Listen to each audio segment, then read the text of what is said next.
이 기성용인 거 까먹은 거 같은데? 약간 이런 느낌이었어. 나한테 기성용 포항 이적이란.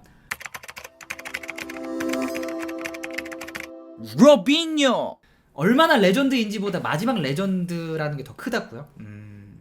성룡이 형 기본빵 어떠냐고요? 기본빵 끝판왕이죠. 진짜. 그 성룡이 형이 자꾸 성룡이 형에서 죄송한데 기성용이 옛날에 한창 이제 막 19세, 20세 이때도 선수들끼리도 가장 유명했던 게 뭐냐면 와, 쟤 볼키핑 뒤진다 이거였어. 그러니까 볼키핑이 진짜 너무 좋았어. 볼키핑. 근데 볼키핑이라는 게 이제 여러 가지 의미가 있잖아. 안 뺏기고 볼 소유 뭐 이런 게 있는데 성룡 형이 어떻게 보면 진짜 교과서였지, 교과서. 근데 내가 생각하는 기성용의 최고 장점은 뭔 줄 알아? 물론 킥, 뭐 슈팅 뭐 여러 가지 있겠지만 제가 생각하는 성룡 형 최고 장점은 패스 질이에요. 패스 질. 경기장 안에 들어가면 막 진짜 막 전쟁터잖아. 정신없고 막 여기서 밀고 저기서 밀고 볼 붙으면 붙고. 근데 그 패스를 얼마나 상대방이 예쁘게 봤냐. 앞에다 봤냐 뒤에다 봤냐 10cm 앞에 봤냐 1m 앞에 봤냐 볼은 이렇게 구르냐 살짝 튀기냐. 이게 성룡이 형의 가장 베스트 장점 내가 생각해. 왜냐면 우리나라에 이거 흉내내는 선수도 많이 없어. 그러니까 비슷한 선수도 많이 없고 흉내내는 미드필더도 없어. K리그 봐봐. 다 자기 살기 바빠서 패스 준단 말이야. 물론 여유 있을 때는 초등학생도 진짜 예쁘게 주지. 근데 여유 있을 때도 이게 습관이 여유 있어도 그냥 줘버린단 말이야. 살짝 튕기게. 아니면 좀 앞에다 줘야 되는데 그냥 발밑에다가. 아니면 이건 발밑에 줘야 되는데 살짝 10cm 옆으로. 이게 어렸을 때 그런 습관이 안 돼 있으면 타고나는 게 있겠죠? 물론 그런 장점이 킥에서도 나오는 거고. 그러니까 패스, 내가 하는 말이 패스의 정확도일 수도 있고 패스의 질이야. 결국에 질, 퀄리티. 이거를 진짜 성룡 형만큼 예쁘게 패스하는 사람이 없어. 그러니까 오늘도 국대 경기 보면 후방에서 굉장히 여유 많잖아요. 센터백이든 수비형 미드필더든. 근데 그렇게 정말 진짜 베스트 퀄리티로 가는 패스, 나도 안 붙고 쟤도 안 붙었는데 베스트 퀄리티로 가는 패스 별로 없어.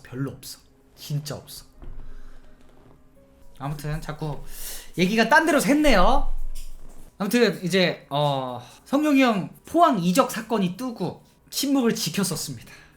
사실 이렇게 저렇게 들려요.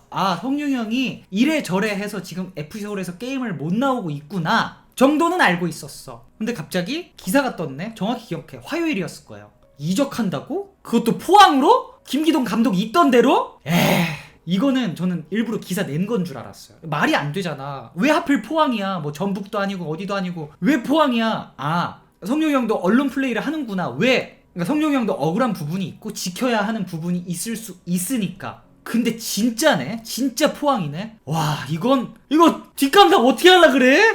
이거 진짜 그 사상 초유의 K리그 이적 사태 아니야? 진짜 기성용 FC서울 떠나서 포항으로 간다고? 왜냐면 성룡이 형 6개월 뒤면 은퇴하잖아요. 진짜 실제로 저도 성룡이 형 6개월 뒤 은퇴하는 건 줄로 알고 있었어요. 그래서 가족들도 경기에 올해 최대한 많이 보러 오라고 했다고 그런 인터뷰도 했잖아요. 저도 그래서 성룡이 형 경기를 최근에 보러 갔을 때 성룡이 형 아버님을 만났어요. 저는 이제 어렸을 때부터 뵈가지고 이제 인사드리고 몇 번 뵀어. 사실 몇 번 인사드리고 하다가 이번에는 성룡이 형 아버님이랑 경기를 이제 이런저런 얘기하면서 20분 동안 경기를 같이 봤는데, 그러니까 진짜 성룡이 형이 올해 마지막일지 모른다고 해서 아버님이 매주 경기를 보러 오셨던 거야. 순천에서 혼자 기차 타시고 기차 내려서 지하철 타고 월드컵 경기장에 내리셔가지고 걸어서 혼자 오셨다가 그날 경기 보고 그날 이제 바로 다시 순천으로 가시는 거야. 그래서 진짜 성룡이 형 마지막이구나라는 나도 그런 생각이 당연히 들었지. 근데 이제 성룡이 형이 그날 다쳤거든요.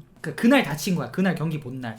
아버님 티는 안 내셨지만 너무 속상해 하시고 이제 그랬던 기억이 있는데, 근데 이제는 또 모르죠. 성룡이 형이 내년에 포항과 1년을 더 할지 뭐 어떻게 될지. 아무튼 이제 이 이적이 사실이야. 단순 기사가 아니었어. 첫 번째 딱 든 생각은 이거 김기동 감독의 초강수를 넘어서 이거 무리수다. 근데 사실 김기동 감독만 말을 하면 안 되고 결국 구단과 김기동 감독의 결정이라고 봐야죠. 대한민국 축구에서 기성용은 물론 손흥민이라는 진짜 워낙 넘사벽이 나왔지만 대한민국 위상 손차박 다음 아직까지 기성용이에요. 물론 이제 이강인이 뛰어넘을 가능성이 있죠.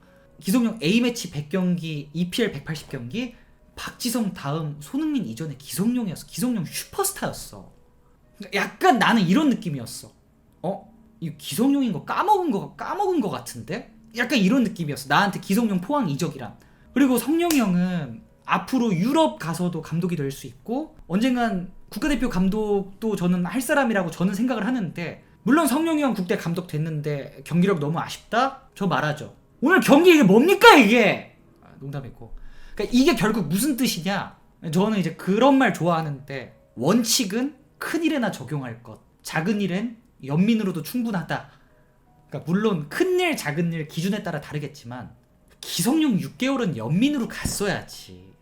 그러니까 여기서 연민이란 불쌍하고 성룡이 그런 게 아니라 레전드 대우로 갔어야 맞다라고 저는 생각을 하는 거예요. 뭐가 다 어떻게 됐건 간에 성룡 형이 서울에 가져다 준 효과가 얼만데, 하다못해 그냥 포스터 하나 홈경기 날 붙이더라도 기성용 가운데 뭐 이벤트, 각종 이벤트, 뭐 유소년 가르치는 거, 인스타, 유튜브, 방털기, 서울 기성용 아니었으면, 그러니까 지금 이제 성적이 너무 아쉬운데 최근에 위상, 관심, 인기, 어린 선수들이 서울이라는 구단에 갖는 꿈, 기성용이 뛰는 클럽, 링가드, 다 임영웅 시축 행사, 말년 호빙료 FC서울 홈구장 방문, 죄송합니다 이건 아니고, 아무튼 그런 어떤 위상 관심 이거 쉽지 않았을 텐데, 막말로 기성용 때문에 버티는 팬들도 정말 많았을 거고, 연민으로만 가기에 성룡이 형 실력이 팬들이 납득할 만큼 실력이 떨어졌냐?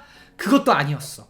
그리고 은퇴 후에 기성용이 서울에다 가져다 줄 혜택, 봉사, 뭐 선수 연결, 돈으로 환산할 수 없는, 물론 그래도 아직까지 성룡이 형이 서울에 대한 애착이 너무 커서 하겠지만 이제 포항이랑 나눠 해줄걸?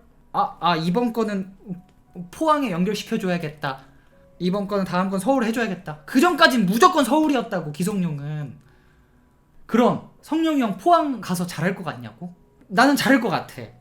그러니까 성룡이 형은 이런 무슨 일 있을 때마다 잘했어. 뭐 스완지에 뭐 있어가지고, 스완지에서 무슨 일 있어가지고 썬더랜드로 갔을 때 전성기 왔죠. 제 개인적으로 생각하는 기성용 전성기는 썬더랜드 노란머리 시절이에요. 그게 이제 스완지에서 게임 못 뛰고 이적 요청했을 때거든요. 그리고 이번에 판결난 그 사건, 기성용 무죄 상대방 유죄 그 사건, 그거 처음 터졌을 때도 성룡이 형 막 FC서울에서 막 뭐 연속골 넣고 막 그랬을걸? 개 잘했을걸? 이번에 또 포항으로 이적한 기성용 뭔가 보여줄 것 같아. 진짜. 그리고 성룡이 형 그 인터뷰 포항 포항 유튜브 이런 거 다 찾아봤거든요. 정확히 뭐 누구의 잘잘못을 따지는 거는 절대 아니지만 저 정도로 말하는 거면 진짜 자존심에 스크래치, 뭐 상처 엄청나게 받은 거야. 엄청나게. 진짜 입을 이렇게 꾹꾹 참고 있는 게 보이고, 와, 저 정도 말까지 한다고? 이거는 진짜 이 타격을 엄청 받은 거예요, 이번에. 그게 뭐 자존심이든 마음의 상처든 뭐든. 그게 느껴지더라고. 그렇다고 김기동 감독 서울 구단을 완전히 이해 못하냐? 솔직히 그건 또 아닙니다. 왜냐? 정확한 사정을 우린 모르니까. 둘만 아니까. 구단이랑 셋만 아니까. 사실 성룡이 형 처음 서울 복귀했을 때도 언쟁이 있었잖아요. 막 뭐 또 이제 막 오고 가고 막 그런 게 있었잖아요. 그러니까 아까 말한 어떤 기성용의 거대한 존재감 때문에 구단이 뭐 이제는 휘둘리기 싫었을 수도 있고, 감독도 휘둘리기 싫었을 수도 있고, 뭐 여러 가지 이유로 충분히 그럴 수 있어. 아니 막말로 지금 맨시티 역대 레전드 덕배도 지금 떠나가는 마당에, 맨시티에 덕배가 맨시티에 더 있고 싶다고 했잖아. 근데 맨시티가 재계약을 안 하는 거잖아, 새로운 계약을. 덕배도 떠나가는 마당에 기성용도 떠나갈 수 있지. 근데 아까도 뭐라 그랬어요? 반 시즌 남았잖아. 반 시즌 남았으면 연민으로 가야지. 근데 여기서 말하는 연민이 막 성룡이 형이 불쌍해서, 불쌍할 게 뭐 있어, 내 인생 걱정해야지. 그러니까 충분히 납득 가능한 사용할 수 있는 툴이 남아있는 선수인데, 그럼 유들로 가야지, 의리로 가야지, 레전드 대우로 가야지. 구단이랑 잘 얘기해서, 만약 김기동 감독이 성룡이 형 써서는 죽어도 안 된대, 성적이 자신이 없대, 그럼 구단이 설득해서 남은 6개월, 그래도 구단이 안 된대? 그럼 김기동 감독이 설득해서 남은 6개월 3년을 더 뛴대, 5년을 더 뛴대. 그럼 보낼 수도 있지. 근데 6개월이잖아. 그렇다고 막 이제 구단과 김기동 감독이 6개월을 못 참을 정도로 성룡이 형이 나 기성용이니까 이렇게 해야 돼 저렇게 해야 돼 권위적이고 맘대로 했냐? 그건 솔직히 잘 모르겠어. 그러니까 나는 모르겠어. 물론 기성용이 살아온 인생이 있기에 그에 대한 확실한 프라이드, 나 기성용인데 이거만큼은 절대 용납 안 돼, 그런 묵직한 뚝심 성룡이 형 있어. 분명 있어. 없으면 이렇게까지 성공 못했지. 근데 뭐 약간 꽉 막힌 사람이냐? 난 그건 아닌 것 같아. 아닌 것 같아. 아무튼 뭐 이제 아까도 말했지만 큰일 작은 일이 있잖아요.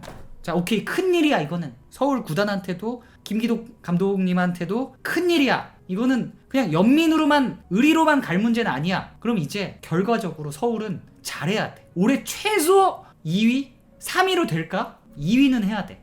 근데 기성용 포항에서 못해도 돼. 못해도 돼.